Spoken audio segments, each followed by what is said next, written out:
On today's show, we're going to discuss all things waiver wired, including everything going around with the hottest and most popular pickups of the week, as well as some stashes. One injury away. We will also take your questions. If you want to get your specific question answered, you can try to submit it on Twitter and we answer on the show. Or if you're a DraftKit Pro subscriber, you can go into Discord and you can bother Daigle during one of his many office hours in the Discord. Daigle, when is the waiver wire Discord Q&A? Every Tuesday, 5 p.m. Eastern. I even write the column as if you can't ask me a question, but there are still always many, many questions to answer. So get in there every Tuesday at 5 p.m. Eastern. All right. Let's get into it here with the biggest story of the week, which was Tank Bigsby continuing to make his move on Travis Etienne. Now, Travis Etienne came into this game with his shoulder. If you recall, in week 4, Etienne was oddly on the sideline with like his helmet in his hands, looking angry at the start of the game as Bigsby started. Etienne came into that game, not started, but played early. Etienne came into that game later, looked fine. This game in week 5, though, was Bigsby's real breakout. Every underlying metric, small sample, but every underlying metric has Bigsby as one of the best running backs in the entire NFL this season, even if these Etienne shoulder injuries are real, which I question to some degree. But even if it's real that his shoulder is actually hurt, how can you not, if you're the Jaguars, want to give Tank Bigsby more work at the expense of Travis Etienne now? So, Daigle, how aggressive do you think people should be on Mr. Tank Bigsby this week? Very aggressive, because what we're seeing, the waiver wires this week, probably even moving forward, become is us parsing through committee options weekly. I think the difference for Tank Bigsby, though, is that the player we're seeing now is the player he profiled as coming out last year. He just happened to be an absolute mess literally every single time he touched the ball, including on special teams. So they had to move him from the field. It's clearly an entirely different story this season. You mentioned all the behind-the-scenes metrics that are going his way. Not only that, but I discussed it last week. I feel like it's worth reiterating that in his last 14 games, Travis Etienne has rushed for over 70 yards one time. And the 3 games this year that Bigsby has gotten at least a timeshare, he's gone for over 70 yards in each of them. He's just a better player right now. So although we have not seen his receiving role grow, he hasn't run more than 8 routes in any game yet, that's at least something that would allow him to have a ceiling if he also takes on more of that obligation. So I love Bigsby regardless, but we haven't even seen what he's capable of just yet, especially if Travis Etienne continues to falter. Yeah. And I mean, this team is 1-4. Obviously, they're not going to have as clean matchups as they had this week against the Colts. They play the Bears, Patriots, Packers next. But Bigsby, man, looks like one of the better pure runners right now in the NFL. And obviously, anybody like that should be owned. Jalen Tolbert is a guy who was a late round sleeper. I talked about him a bunch during best ball season, started to get steamed. I thought out of control. Like he went from being a 20th round pick, 19th round pick, 18th round pick. I saw him going as high as like 13th, 14th round towards the end. Didn't play that well to open the year. Gets a big chance on Sunday night with Brandon Cooks now on IR with his knee injury, takes advantage of it, catches the game-winning touchdown. Daigle, how sticky is this Jalen Tolbert stuff, and what do you think about it long-term, given Brandon Cooks, in theory, should be back in 3 weeks? We think so. But considering it was a knee infection and then placed on injured reserve, maybe like we've seen with loads of players, their 3-week practice window opens and it's taken more time to get them back. Also, we still have to question 31-year-old Brandon Cooks, what he's actually capable of right now, coming back from a knee infection. So I still love Jalen Tolbert long-term. It's a legitimate question mark, and I don't blame anyone for which way they go between Tolbert and Juju Smith-Schuster as the top wide receivers on waiver wires this week. I personally am leaning Tolbert, though, just because of, one, the Chiefs aren't always going to run 80 plays in a game like they did on Monday night. 2, step back, and although it was really encouraging to see Juju Smith-Schuster log the team's second highest target share, 23.5% in his first start without Rashee Rice, it was still his most production, his most receiving yards since December 2018. It's not sustainable, clearly. And then 3, when we ask ourselves, who's really going to get into more batshit crazy game scripts, the bet is on Tolbert and the Cowboys, especially with this injury-riddled defense, and now them just needing anyone to step up and place behind CeeDee Lamb. So Tolbert, the fact that it's not just a team high target share this past week, but also 11.8 depth of target and leads the Cowboys right now in red zone and end zone targets. So it's just something that we need to get behind from Dak Prescott. Yeah. I still have concerns. The same concerns I had in the preseason when Tolbert started to steam was that, like, how good is he, right? He got beat out by Michael Gallup for routes last year. Michael Gallup is since out of the NFL, It's like, how good is Jalen Tolbert? But I like to leave room for guys to get better, and maybe Jalen Tolbert is getting better. And Tolbert, 25 years old, third round draft capital. It's only his third year in the league. We see third-year breakouts all the time. After the first couple games, Dak Prescott, I don't know how much this is baked into it. Dak Prescott did actually call him out for lazily running his routes. And I think since then, we have seen him step up, including the game-winning touchdown that Dak just strong-armed to them at the end of Sunday Night Football. So I think there's a real chance that we're seeing just a third-year breakout. Yeah. All right.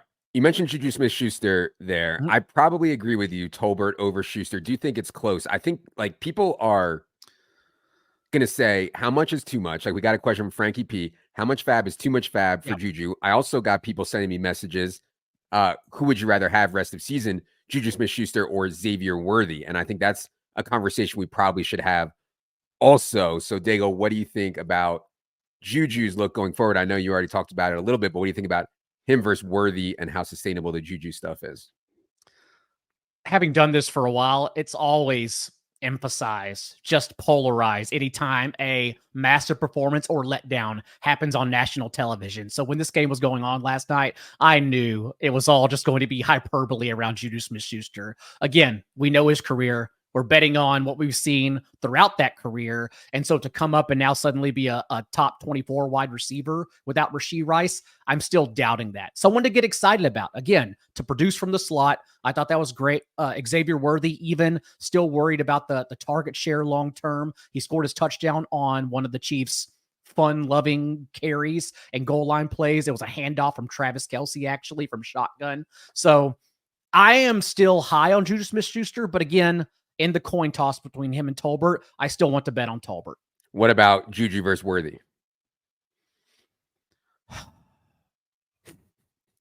Why do you do this to me? Can't we talk about this in the rest of the season? I still want to go Worthy over Juju Smith-Schuster. Yeah.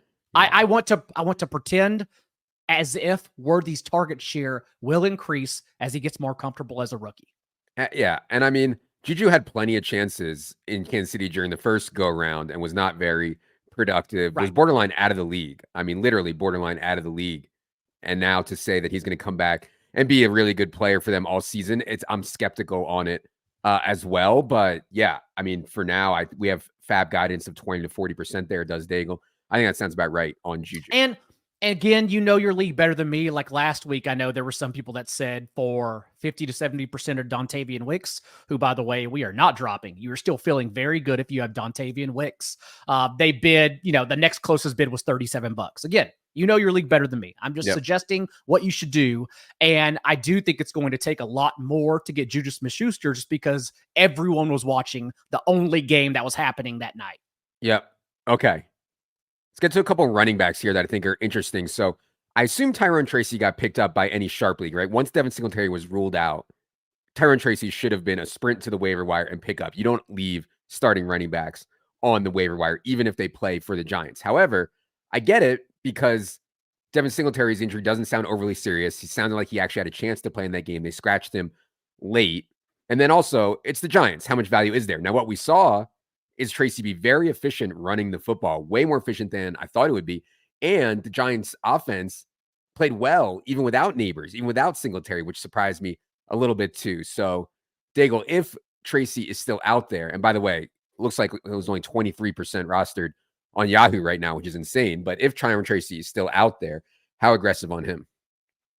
I think you also forget that normal people outside of this job have fun on Saturdays, whereas you and I are working, and including myself, pushing updates about Tyrone Tracy to the waiver wire change log. So yes, available in a majority of both sleeper and Yahoo leagues, because no rightful person is doing Saturday waivers, even though we get that out for everyone. And he was incredible. It didn't start out like that, which is probably why people had their hesitance at first. Eric Gray got the team's first 4 touches, and 3 of them went for 10 plus yards. Actually looked great. Then got the goal line carry and fumbled. And from that point forward, Tyrone Tracy out-touched him 16-1 and looked incredible. Literally the same player he was in his final year at Purdue. Had the 5th highest rate of explosive runs, 10-yard carries in his last year in college. And then even on Sunday, 22% of his carries went for 10 yards against a banged up, but still tough Mike McDonald Seattle defense. So someone to get higher on. My concern is that Devin Singletary, a lot like how we talk about David Montgomery and Jahmyr Gibbs situation, Devin Singletary didn't do anything wrong when he was healthy. In fact, he looked pretty good given the offensive standards by their offensive line. So I think Tracy's done enough to work himself to a timeshare, which again gets us back to which timeshare running back do you want to prioritize? Yeah. I think that Daigle actually really loves Singletary. Like, that's his boy, and he trusts He's Singletary. Good. But Tracy played so well. I don't see how they can't give him some work going forward. I don't think that this is a situation where Tracy can completely take over the backfield, though. Like, Daigle loves Singletary, so I don't think he's going to completely take it over. But yeah, I still think he's well worth adding. Other running back on the list here after Tracy is Ty Chandler. Now, there was a report. I couldn't find much information. I knew that Aaron Jones hurt his hip. He was going for an MRI. Vikings have a bye in week 6. Mike Florio reported that Aaron Jones should be able to play in week 7 against the Lions when the team returns from their bye. So that's pretty much all we have to go on right now. Sounds like Aaron Jones will be back after the bye. What do you think about Ty Chandler with that information in light now, Daigle? We're getting into the part of the year where you really have to pay attention, because we have 2 guys, Ty Chandler and Jalen Wright, who could step in for injuries that happen. Devon Achane going into the bye week with concussion, and as you said, Jones with this ominous hip injury, which again, we talked about last week. The fact they give an oft-injured player more touches was the reason to get higher on Chandler to begin with ahead of time. And so we saw Chandler handle 84% of the team's backfield touches once Jones left in the first quarter. Obviously, someone we need to be ahead of just in case it happens. We don't know. Maybe we'll find out Tuesday. Maybe we'll find out end of week. The way I view it is that at least we know the upcoming matchup for Tyler Algier against the Panthers, who everyone, including Bilo Bijan Robinson, is going to get there against. So the way I phrased it in the column, again, right as if you can't be asked questions, is that if you are not going to use Algier, then you skip him and stash Chandler regardless of Jones's status. Otherwise, if you need an option, clearly with the bye weeks, you're prioritizing Algier instead. Yeah. And on the, I like that take. And on the Jalen Wright stuff, you know, I think Tua, everything that signs point to Tua coming back and coming back like pretty soon after he's eligible to do so, which intrigues me on Jalen Wright. However, we saw Raheem Mostert get back for this game and play well. Devon Achane's concussion, I assume, is only going to be a 1-week injury or so. So Jalen Wright probably still the number 3 back when Tua gets back. And that's the only time I want to play these guys is when Tua gets back. I guess you could in an emergency play Jalen Wright with Huntley, maybe. But yeah, just because Jalen Wright's the number 3 back, though, doesn't mean that we don't want to have him. I'll bring up the 1 injury away list here in a little bit. Achane and Raheem Mostert, 2 of the biggest injury risks in the league, right? So even if you don't plan to use Jalen Wright right away, I still think you should have him if your bench is deep enough. Daigle, any thoughts on that? I agree. For most of these 12-team leagues anyways, Ty Chandler, Tyler Algier, probably not available, but Jalen Wright could have been dropped. This week is a big, this guy was probably dropped. I'm in leagues where even to make up for injuries and bye weeks, I had to drop Blake Corum and Trey Benson, one that looked wise, the other one that kind of popped. Later, we'll talk about in deep league editions. But we're at that point where this week, you're also just checking who has been dropped so far. Yep. All right. Any of these wide receivers, Dobbs, Michael Wilson, Tutu Atwell, I'm not overly excited about any of them. Do expect Dobbs to come back relatively unpunished from his suspension. on the Atwell stuff, yeah, still hope that everybody got Whittington, but regardless, sounds like Cooper Kupp will be back after the Rams bye, and then maybe Puka not too far behind him. So kind of short-lived, I think, on the Rams stuff, most likely. But yeah, anything you want to note on these wide receivers down here, Daigle? Whittington's still there right behind Tutu Atwell. Just an honorable mention behind the top 10. Did get banged up at the end of that game too. Yeah. So the Rams going to bye. We have to see what happens coming out. Dobbs, it's as you mentioned, nothing has changed. The wide receiver 48 and 54, and Jordan Love's 2 starts. We know what he is. A guy who's going to lead the team in routes run, but still be a touchdown or bust option. So in elite Packers offense, still fine rostering him just in case something shakes out without Christian Watson. And then Michael Wilson, I initially attributed his success without Trey McBride, team high in target share that week, to simply Trey McBride not being available. I don't think that's the case, though, because now in the last 3 games, he has just 2 fewer targets than Marvin Harrison Jr. He's really coming on strong of late. So I am a little bit concerned that Wilson is now providing a dent to Harrison's ceiling and someone we should pick up in 12 and 14 team leagues. Okay. Yeah, I should have noted that Whittington on his last catch, I think it was, looked like he hurt his shoulder. Unknown severity, but we'll see there. I should have noted that on Whittington. Okay. As we move down here to some of the deeper league targets, you get stuff that I think is interesting. Like Blake Corum to me is the most interesting topic here among the deep league targets. Blake Corum barely played an offensive snap for the first 4 weeks. In this game, week 5, Blake Corum was the backup to Kyren Williams, and Ronnie Rivers played 0 offensive snaps. So maybe, the narrative in my head is at least Corum, they didn't think he was ready. He started getting better in practice, more reliable, and now he's going to be the direct backup, which would be a smash as a handcuff candidate to Kyren Williams. If that's the case, Daigle, do you think that Blake Corum is now clear of Ronnie Rivers? I do, especially after averaging 5 yards per touch. And the only thing I'll say is that for these deeper leagues, especially 14-team leagues, most of the time, direct, explosive contingency players are not available. But given how Ronnie Rivers was used, there's a terrific chance that Corum was dropped in the first month of the season. So he's probably out there. And the fact that now we have this at least confirmation that he looked great as well, even though Sean McVay came out in the post-game press conference and did nothing but hype up Kyren Williams, talking about just how hot Kyren Williams was and how tough he ran in that game. I don't expect Corum to have standalone value at any point, anytime soon. I still think it's going to take a Kyren injury to get him on the field full time. But at least we have this confirmation of him, in my opinion, over Ronnie Rivers moving forward. Okay. The other ones that I want to talk about on this list are the Giants guys, Darius Slayton and Theo Johnson. This was with Neighbors out, but you saw Darius Slayton is like a legit NFL wide receiver. I don't know if his performance is going to make a difference going forward, but man, he played well. And then also Theo Johnson, shout out Penn State, was a guy that I was interested in before the season as a sleeper there. Once Darren Waller retired, he had a good game as well. Again, all this without Neighbors, you have to take it with a grain of salt. The question is how big. Daigle, what do you think about Slayton and Theo for deep league people? Theo popped up for a season high target share without Neighbors. Darius Slayton obviously had the massive day that got some ETR and Solver subscribers home in large field contest DFS. The only thing is, yes, to your point, Malik Neighbors literally leads the league in target share. Like the targets go to him when he's on the field because he's so good. I just wanted to get ahead of that injury just because we thought he'd be cleared initially, since it was 10 days rest between suffering that concussion against the Cowboys, and he still missed the game. We don't know the extent of it right now, if it's still lingering. So getting ahead of this Bengals game, because right now the Bengals defense ain't stopping anyone. So we would probably be starting Slayton and Theo Johnson if Neighbors is out again.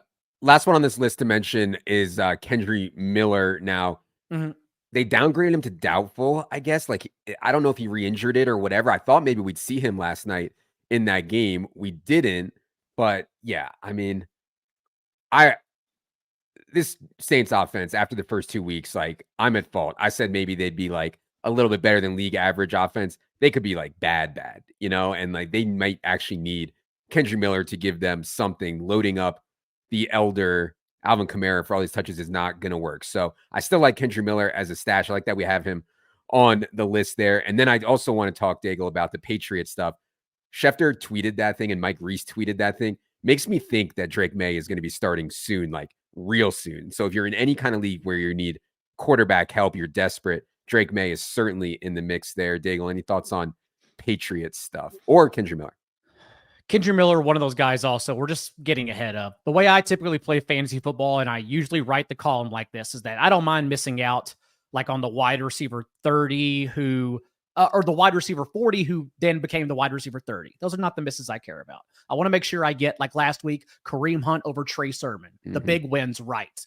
And so Kendra Miller, like, what are we missing out if we lose Jamal Williams? That's the way I'm looking at it, is that Kendra Miller has the higher ceiling. And so if Alvin Kamara goes down, I just don't view Jamal Williams as someone who can hold down that job, especially after looking so poor last year as a full-time player. So given Kamara's extensive workload every single week, Kendra Miller is a priority for me. And then he fits into along the same lines, though, as like these deeper league running backs you see here. Travion Williams, now that Zach Moss is dealing with an ankle sprain, Myles Gaskin, just in case Aaron Jones is out and he's the only available back behind Ty Chandler. We're just getting into those guys. For the Patriots, it's worth swinging on for the ambiguous target tree. We just don't know. The only information we have is that most recently, Jalen Polk ran a route on every drop back. The Texans are coming in, creating the 5th highest pressure rate in the league. Like, if Jacoby Brissett's back there, he's not going to make it. Whereas at least Drake May, with his legs, provided 9.4 rushing points per game in 2 years with the Tar Heels. So I know everyone says you can't throw Drake May behind there. He's only going to fail, but you need mobility back there because the offensive line is just so bad. It makes no sense to keep him on the bench. Agreed. I couldn't agree more. And yeah, you know, obviously Drake May should be owned in all 2 quarterback leagues. If you're in super, super deep stuff and dynasty, obviously Drake May starting would be great news for you as well. I wanted to go to the one injury away list real quick, because like we got a question here from San Fran. He says, is Aldrick Estime a good stash, better than Kimani Vidal? And for the questions like this, Daigle, this is why we created the very proprietary one injury away list for DraftKit Pro subscribers here. And as you can indeed see, in tier 1, you find guys like Braylon Allen, Tank Bigsby, Zach Charbonnet, Bucky Irving, Tyler Algier, etc. As we get down into tier 2 here, this is where you get guys like Vidal and Estime. So anything you wanted to highlight here on this question or the one injury away list? So think about it as the title says, one injury away. So Estime, I don't even have high, because we're asking ourselves, if Jaleel McLaughlin or Javonte Williams gets injured, what does Estime then become with the other player? I like to make sure I keep players higher, like Blake Corum, Jalen Wright, Kamani Vidal, because like if J.K. Dobbins goes down, we aren't even questioning Vidal's role. They've already pretty much eliminated Gus Edwards in their last 2 games before their bye. Same thing for Roshan Johnson. Khalil Herbert hasn't had a touch in 2 consecutive games. If DeAndre Swift gets injured, Roshan pops right up there as a 20-touch player. And so that's the way I like to rank the one injury away list personally. We batted around in the Slack, but I just think it's easier to keep the higher tiers available to those who are stepping in directly. Thus, Vidal, it's not just that we want to be higher on him just in case J.K. Dobbins gets injured. There's also the potential for a post-bye rookie bump. We're going to start using that term a lot coming up. And so maybe Vidal just takes on Gus Edwards' touches out of the bye, which I think would be a good thing. I love it. You know, and I've been stashing Vidal where I can, where it's deep enough for a while. I still think that there's a decent chance end of the year he is a major factor. All right. Let's get to some of these questions here. Appreciate everyone who submitted questions. From San Fran 22 says, Roshan Johnson or Tyrone Tracy, which one has the better chance to overtake the RB1? So we're not talking about injury here, Daigle. We're talking about just, can Roshan take it away from DeAndre Swift? Can Tyrone Tracy take it away from Singletary? What do you think there? And I actually deleted Tyrone Tracy from the one injury away list because he's no longer one injury away. He's there. So we make sure it stays updated weekly. I think it's Tyrone Tracy. Roshan Johnson, although I just mentioned Herbert not having touches, I would still worry about Herbert being involved if Roshan is inefficient, which he has been. He's just happened to score 3 goal line touches. Literally all 3 of his touchdowns the last 2 weeks, they've come from 1 yard out. He hasn't not been a good runner. So I think Tyrone Tracy, the explosiveness he showed, has a better chance of overtaking that job. Okay. Yeah. And like Khalil Herbert hasn't even like played a snap. Like they just like completely iced him out. Maybe they try to trade him at the deadline for like a 7th round pick or something like that. But yeah, I still think that ruling him out is just, it doesn't feel right, but they seem to really not Correct. like him. Hey Kid says, I have Patrick Mahomes on a bye in a 6-point passing TD league. Is it okay to drop him? What should I bid on Cousins? So I actually thought Mahomes played a really good game last night. Just didn't show up in the box score because he didn't have any touchdowns. But I thought he played a really good game. Daigle, are you okay with people dropping Patrick Mahomes? He does have someone like Cousins out there available to him. I don't think I would want to drop him. I would be looking for another way to get by for Cousins this week too. I don't think personally I would drop him. No. Yeah, got to find someone else. I mean, he's done it It's in the past with receiving cores like this. I mean, that's just he has, I know you didn't want to admit it last week when we talked about it, and I told you that somehow the Chiefs are still going to win the Super Bowl. But Yeah. buddy, the Chiefs are still going to win the Super Bowl. No.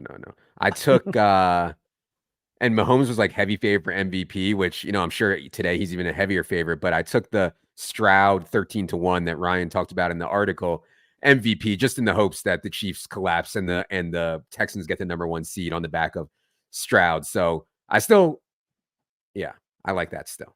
All right. Kai says, is Dalton Kincaid droppable? Not just for the sake of dropping, but he feels like a roster clogger. Stop me from picking up Tucker Kraft this past week. Yeah, the concept of roster cloggers is hard, Daigle. Like for me, I had the same issue. I mean, I had Daigle. I had Daigle. I had Dalton Kincaid on my team, and Kraft was out there last week, and I was like, you know what? I prefer Kincaid. Maybe that looks bad now. I don't know, Daigle. What do you think about dropping Kincaid at this point? So I had to back up the drop list this week because last week, remember, we talked about it. I would drop Kyle Pitts and Mark Andrews for Tucker Kraft, but Tucker Kraft is no longer available. So Right. if you want to drop Dalton Kincaid for Tucker Kraft is out there, yes. The problem is, though, honestly, the best option this week is Cade Otton. And I don't think I would drop Kyle Pitts for Cade Otton. That's where I'm at now. So it just changes week to week. Ugh, God, yeah. I mean, a lot of this stuff is streaming. Ideally, I'd be streaming a lot of these guys. What's the matchup? Let me stream. But it's hard when people pick them up. Like Kraft isn't going to be a streamer that's available to us. Pitts and Andrews might be. I don't think Kincaid will either. So yeah. And Andrews, I mean, dude, to finish third in scoring on your own team at tight end since Kolar and Likely got there, but not Andrews, like that's even rough streaming. Even in a game where they threw it a ton, which the Ravens most likely won't do, he still only ran less than half the routes. I mean, really bad for Mark Andrews. All right. Appreciate all the questions. Appreciate everyone checking out the show. For more details on all your waiver wire decisions, check out Daigle's article on the site. One Injury Away is also on the site, and then also Daigle's Q&A in Discord for DraftKit Pro subscribers later tonight. I'll be back with Silva later tonight as well for Team by Team show. Good luck in all of your waiver bids. For Daigle, for producer Adam, I am Adam. Good luck, everybody.